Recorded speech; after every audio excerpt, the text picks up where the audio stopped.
ఈ జిల్లాలోనే ఇక్కడే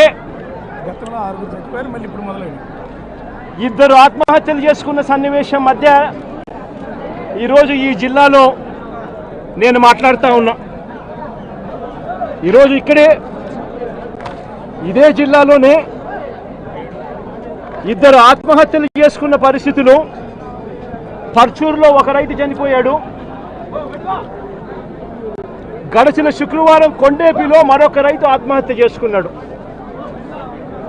ఇద్దరు రైతులు గిట్టుబాటు ధరలు లేక ఇదే జిల్లాలో రైతాంగం చనిపోయిన పరిస్థితుల మధ్య ఈరోజు నేను ఇక్కడికి వచ్చి రైతులు పడతా ఉన్న అగసాట్లను ప్రభుత్వాన్ని గట్టిగా నిలదీస్తూ ప్రశ్నిస్తా ఉన్నా. ఈరోజు రైతు పడతా ఉన్న పరిస్థితుల మధ్య ఏ పంటకు కూడా ఈరోజు రాష్ట్రంలో గిట్టుబాటు ధరలు లేవు. వరి ప్రొక్యూర్మెంట్ మొన్న చేశారు. ఏ రైతుకైనా కూడా ఏ రైతును తీసుకున్నా కూడా కనీసం 300 రూపాయల నష్టానికి రైతు ఎంఎస్పీ కన్నా తక్కువ రేటుకు అమ్ముకోవాల్సిన పరిస్థితిలో ధాన్యాన్ని రాష్ట్ర ప్రభుత్వం కొనుగోలు చేసింది. వరి దగ్గర నుంచి మొదలు పెడితే మిరప, పత్తి, జొన్న, కందులు, మినుములు, పెసలు, మొక్కజొన్న, సజ్జ, రాగులు, వేరుశనగ, అరటి, చీని, పొగాకు, కోకో ఏ పంట తీసుకున్నా కూడా రైతన్నకు ఈరోజు గిట్టుబాటు ధర రాని పరిస్థితి ఈరోజు రాష్ట్రంలో కనిపిస్తూ ఉంది.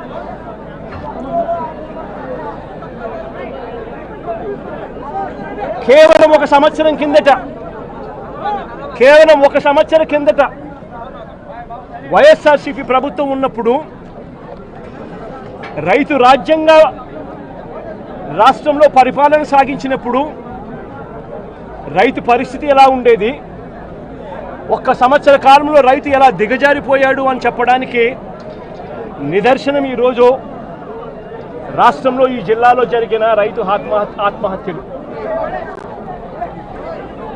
గత ఏడాది రైతు భరోసా కింద రైతన్న పెట్టుబడి సమయంలో రైతన్నకు పంట వేసే సమయంలోనే మే మాసం చివరికల్లా ఖరీఫ్ మొదలయ్యే నాటికల్లా రైతన్నకు రైతు భరోసా కింద పెట్టుబడి సహాయం కింద సహాయం అందేది.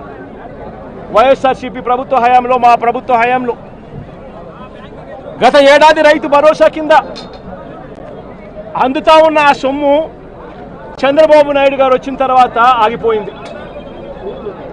ఈ పెద్ద మనిషి చంద్రబాబు నాయుడు గారు వచ్చిన తర్వాత గత ఏడాది రైతు భరోసా కింద మోడీ గారు ఇచ్చే 6,000 కాక మరో 20,000 రూపాయలు రైతు భరోసా కింద ఇస్తానని చెప్పాడు ఈ పెద్ద మనిషి చంద్రబాబు నాయుడు. గత సంవత్సరం రైతులకు ఇవ్వాల్సిన 20,000